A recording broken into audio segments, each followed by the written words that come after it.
Happy New Year! Happy New Year 2021, and this is my New Year cup that I'm drinking around.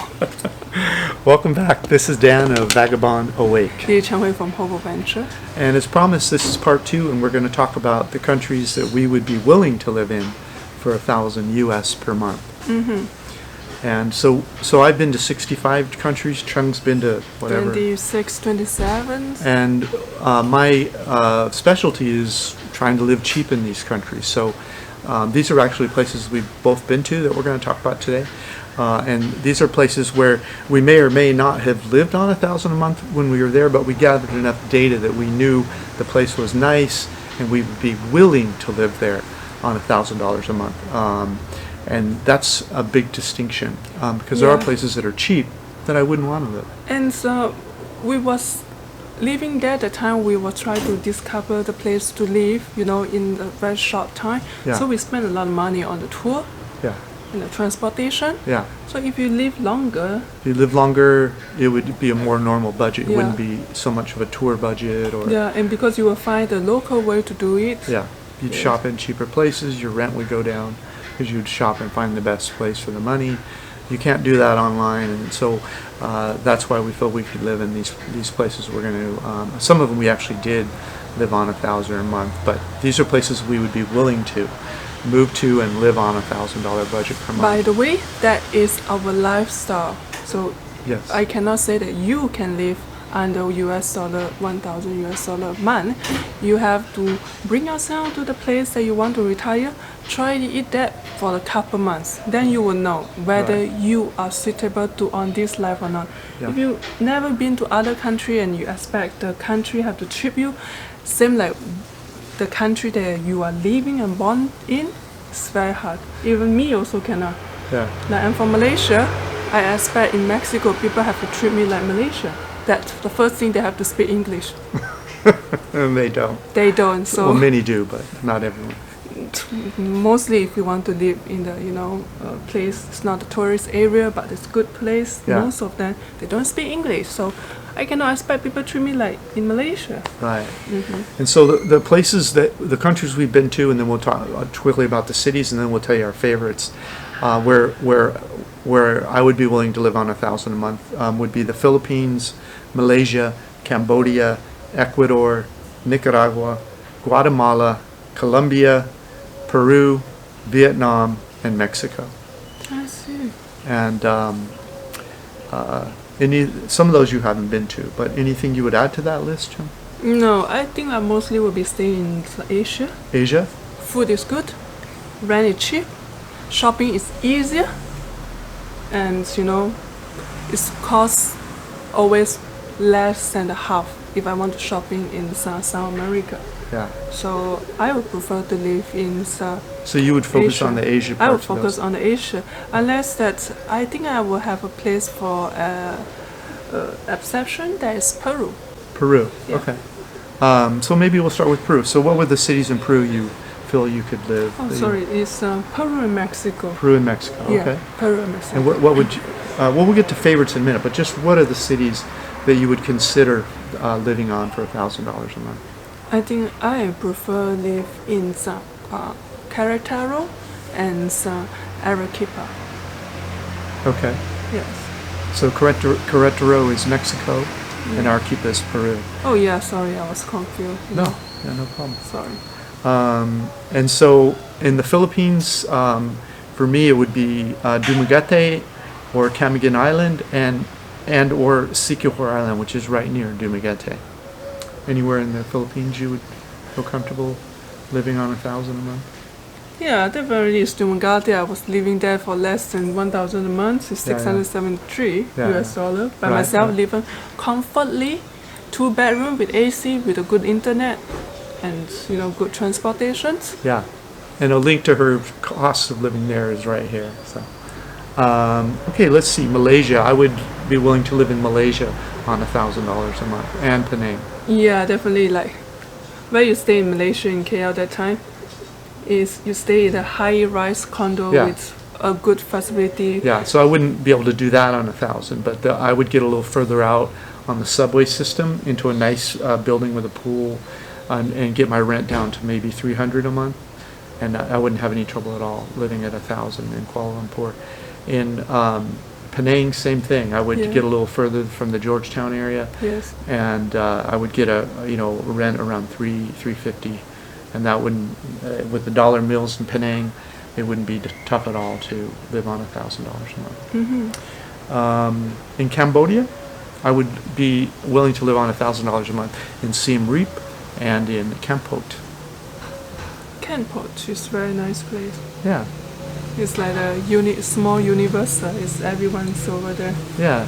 Another place, if you like small towns, would be Battambang, but it's a little small for me. Yeah, it's too small, but it's very charming, but it's too small. In Nicaragua, I would live in Granada. In Guatemala, I would live in Antigua. I've been to both these places. And in Colombia, I would live in Medellin or Santa Marta. It's a beach community. Do you think you would want to live in Colombia? No. No? For 1,000? No. Okay. No, it's food is not really. It's not really. It's not as healthy as you like. Yeah, at least in Peru they have a lot of the vegetarian food choices. Yeah.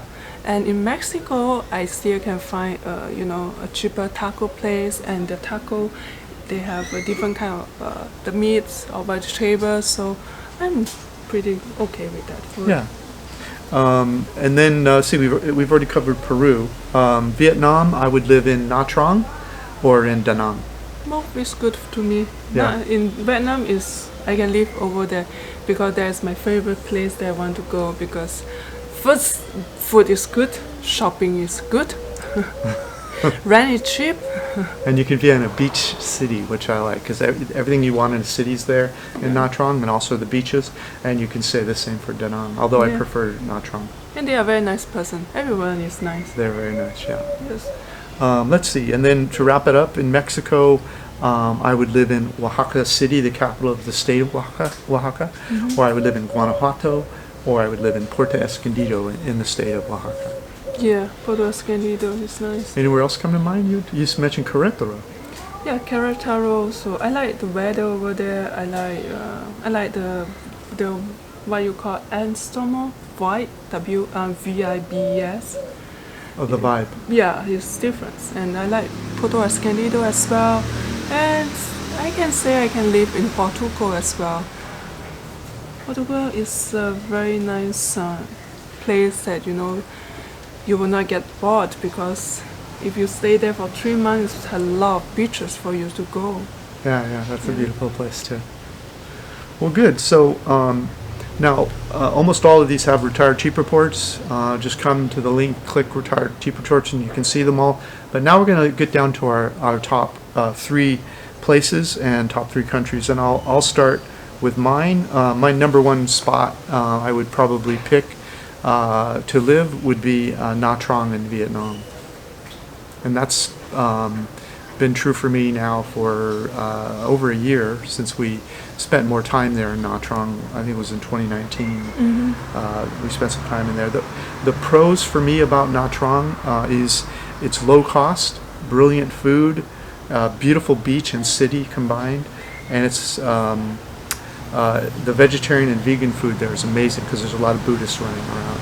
The cons for Nha Trang, Vietnam, is language. It's Vietnamese spoken. There are people who speak English there, but I don't speak Vietnamese. It would be a challenge for me for that reason, but not enough challenge not to make it my number 1. Also, cons are dating. The Vietnamese culture is not the same as other parts of Southeast Asia, but I have Chăm Hoi, so I wouldn't be dating anyway. And then English speaking, as I already said, there aren't many English speakers in Nha Trang as say like in Da Nang. There's a lot of English expats there in Da Nang. So if you really are looking for English speaking expats to hang out with, you'd want to go to Da Nang. What were your thoughts on what would be your top spot you'd want to? I have no favorite spot, but I can live forever in Vietnam. Yeah? Yeah. It looks like we have caught a little bit rain. Yeah, it's still okay though. Okay. Yeah, I really like Vietnam too. I could live anywhere there. I just cannot think about the food. When you talk about Vietnam, my mind is always the food. Yeah, it's really good food. It's coming from my mind. And as a vegetarian, it's nice because you just find a Buddhist temple, and across the street there'll be a vegan or vegetarian restaurant, and it's so cheap, $1.50 for a full belly. Hard to beat that. Second for me, these aren't really in order. They're all so good. I could live in any of these places. But just for conversations purposes right now, second for me would probably be the Philippines. And I would probably pick, as I said, 𝗤𝗙𝗢𝗙, because it's near 𝗪𝗏𝗄. I probably would live in 𝗪𝗏𝗄 for a few months and see if I could live there. It's a small island. And if I could, I would probably prefer that. But if not, I would probably live in 𝗤𝗙𝗢𝗙. It's low cost. It's great for dating, for those of you that don't have a significant other yet, because it's English speaking, and it's very friendly people in the Philippines. Cons for me would be the infrastructure. The roads and whatnot are not that developed. The infrastructure is a little bit lacking in the Philippines. And then the beach is kind of far from 𝗤𝗙𝗢𝗙. There is a beach in the city, but it's not the nicer beaches. The nicer beaches, you have to get on your scooter and ride for 20-30 minutes, or jump on a ferry and go across the 𝗪𝗏𝗄 or 𝗂𝗄 Island or one of those. So, so those are that's my 𝗤𝗙𝗢𝗙 thoughts. What about you for Philippines? What would be the favorite for you? I lived in 𝗤𝗙𝗢𝗙 for about 6-7 months, so definitely I would put 𝗤𝗙𝗢𝗙. Can tell there's a lot of the expat living there. If you want to have English speaking friends, then 𝗤𝗙𝗢𝗙 is your choice. Right. We've been in CDO, Cagayan de Oro, and we've been to Davao. We have been Camiguin Islands. Yeah. Those places is more further and far, so the aspect is not that much on that area. Yeah, that's true. And then last for me, in the top three, and not necessarily in this order, would be the state of Oaxaca, Mexico, specifically the largest city in that state, which is also called Oaxaca. I really love that city. The pros for that city, where it's low cost, low cost food. The foods are really good there in southern Mexico, and then it's in a highlands, so it's cool. It's cooler year round. It doesn't get hot in the beaches in the summer because it's up in the mountains. And then finally, it's the culture in that area. I mean, it has some of the most beautiful historical sites, and it's a beautiful, interesting place to spend time and to live.